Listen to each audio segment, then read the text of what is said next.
April 4th, 1945. The U.S. 4th Armored Division stormed across central Germany, engines roaring beneath a sky flush with spring. Flowers bloomed along hedgerows, and the soldiers, dusty from battle, joked about home. Then, as the lead jeeps turned onto a narrow country road near Ohrdruf, everything changed. A vile wave of odor rolled out from the woods, thick, choking, like death incarnate. GIs froze in their seats, windows down, hands covering mouths. The smell was rotten flesh, charred hair, the rancid breath of mass murder. General George S. Patton, riding in his command car, sat bolt upright. He sniffed the wind, eyes narrowing. "What in hell is that?" he barked into his radio. Within minutes, a scouting jeep slipped ahead, pushing through that invisible wall of stench. The scout returned pale and shaking, helmet askew, face ashen. "Sir," he stammered, "you have to see this. You won't believe it."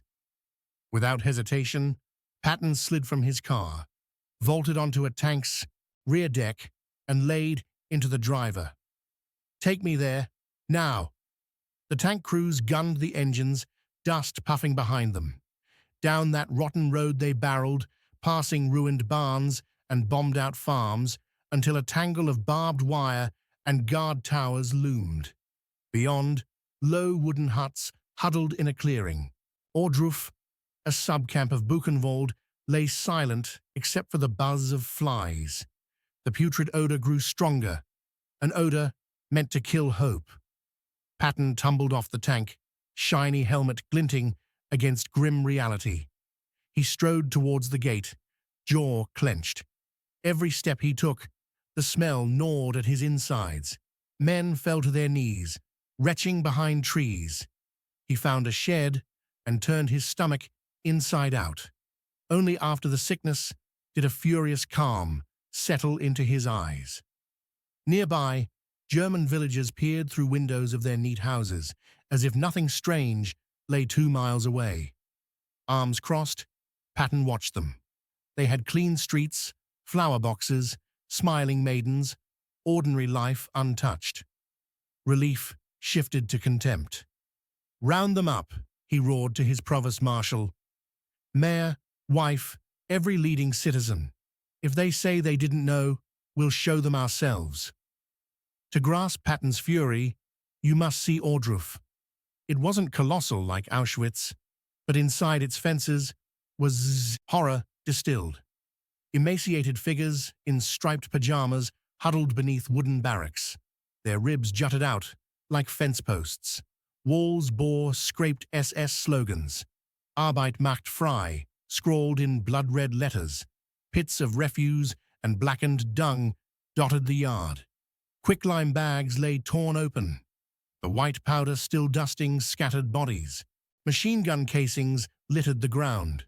Survivors, too weak to stand, dragged what strength they had to the tank treads, pressing trembling palms to that white star, tears leaking. Some whispered, "America," but had no voice left to hold. Patton and his aides, Generals Omar Bradley and Dwight Eisenhower among them, entered together. These three, architects of victory, looked on, silent, as if time had stilled. The first sight drove them into the roll call square. Rows of huts framed a clearing where the SS had stacked corpses like firewood. 20, 30 bodies high, naked, eyes vacant, bullet holes at the base of skulls. Patton halted at the front pile, hand resting on a corpse's ankle.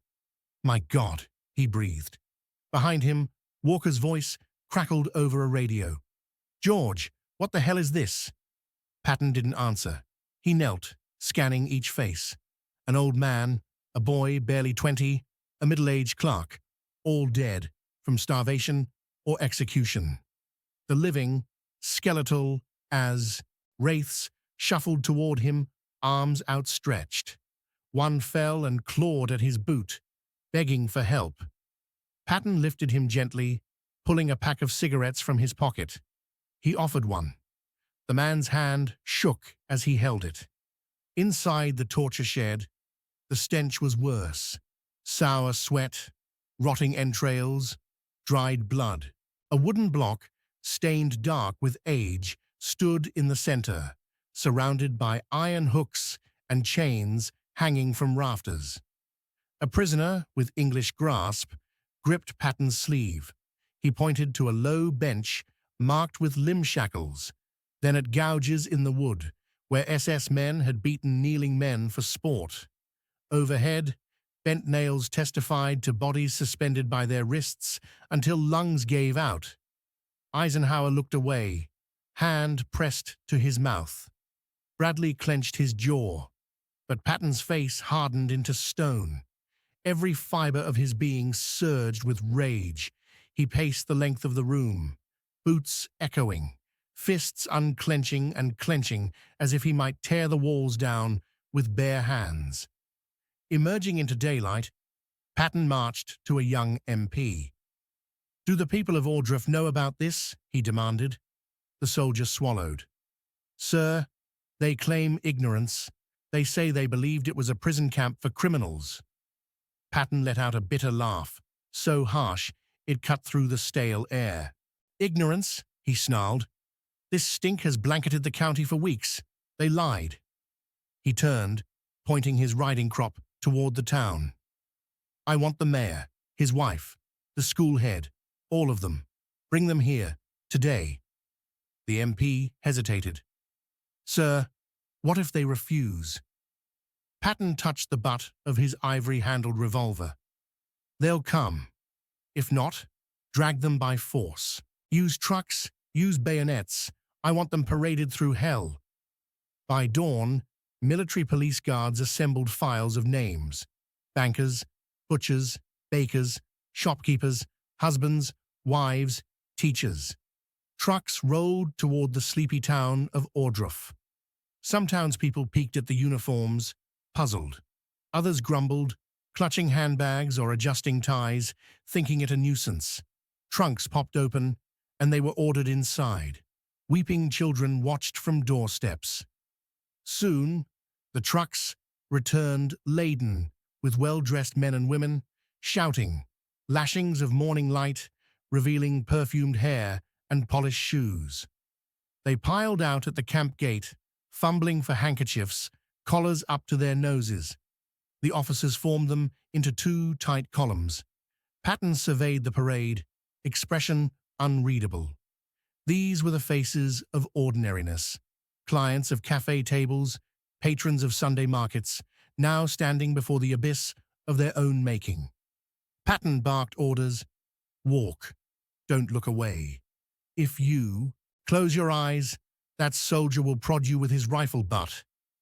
He swept an arm to indicate the first pile of corpses. The townspeople shuffled forward. At the sight, some froze. A man in a pinstriped suit stumbled back, hand over mouth. A woman clutching lace gloves bit her lip, muscles trembling. Two elderly gentlemen whispered in disbelief. The air was filled with a low roar of silent distress, broken weeping, ragged gasps. Patton's gaze flicked from face to face as though reading a verdict. Slowly, he guided them toward the next horror. There was no escape, no compromise.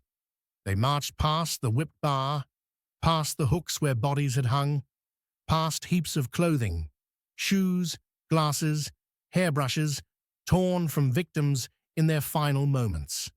Next came the ovens, hulking metal mouths blackened by ash and tarnished by bone fragments. A terrified schoolteacher collapsed, sobbing, but MPs hauled her to her feet. A butcher in a stained apron turned so pale he looked translucent, his legs trembling like stalks in the wind. Patton watched as some clasped hands, others pushed fists into their eyes to block what they saw. Yet a few glared defiantly at the charred ruins. He approached the mayor, who stood stiffly at the back, with his wife trembling at his side. Patton's voice cut through the frightened murmur. "You knew This was happening, didn't you? The mayor flinched. His voice caught. We heard rumors, but rumors, Patton spat. The stink was your warning.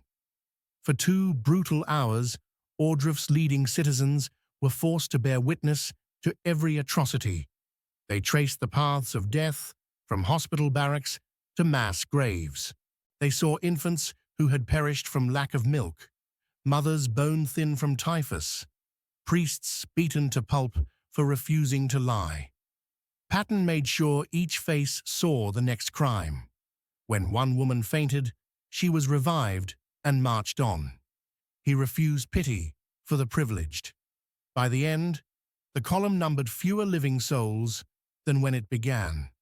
They were gaunt, hate-shrunk, soaked in the dust of genocide.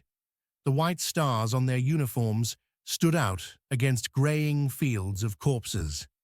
When the march concluded, the small group walked in a stunned silence. No curses, no pleas for mercy, only the echo of blank stares. As they were loaded onto trucks, Patton gave a curt nod. The vehicles rumbled back toward Ordruff. In their simple homes, no amount of tidy curtains or cheerful flower boxes could erase what those people had carried inside them. Patton lingered by the camp gate smoking a cigar, the wrapper stained by sweat and anger. He pulled out a letterback form. Within the night's hours, he had written home, "I have felt more furious than at any battle. Their denial ends today. They know." For some, the realization proved too much. The next morning, a small squad of MPs knocked on the mayor's front door with further orders. No reply. After a pause, they forced entry. In the parlor, sunlight slanted onto a dark pool. The mayor and his wife lay side by side, wrists slit, their blood seeping into the carpet. A simple, hand-scrawled note rested on a table. "Shame is death." The MPs recoiled. When Patton heard, he nodded in grim acknowledgement. 2 fewer Nazis needing chow. "That's a small mercy," he remarked without sentiment. It may sound callous, but soldiers who had survived and died here forfeited his pity for any perpetrator. The shock of Ordruff transformed not only Patton, but also General Eisenhower. Normally measured and reserved, Ike issued an order sweeping through every nearby unit. "Bring cameras, bring reporters, record everything. One day someone will deny these crimes." Within days, photographers trailed every column. Film crews followed every survivor's story. Infantrymen stepped gingerly through huts, recording piles of shoes, stacks of glasses, eyeless skulls. Thousands of enlisted men queued for a tour, because if they saw it, they could never question what they fought for. A young private wrote home, "I never understood before why we're here. Now I know. This is good versus evil." Ordruff's place in history is not due to its sheer size. Other camps held tens of thousands. But as the first liberated on the Western Front, it was the shock that woke the conscience of Germany and of America. Through Patton's unbending order to force citizens through those gates, the secret died. No more jejune excuses of ignorance. Even in distant villages, whispers turned to shouts, "They saw, they know." From Ordruff sprang policies of denazification that reshaped German society. Friendly occupation gave way to strict measures, removal of officials, arrest of suspects, retraining of teachers. Patton, later accused of being too soft on ex-Nazis, had in fact exposed their crimes more relentlessly than any desk officer. He had torn the veil away and refused to allow compromise with the truth. George S. Patton, remembered for bold armored thrusts, flashy pistols, and stirring speeches about blood and fate, on that clear April morning became something more.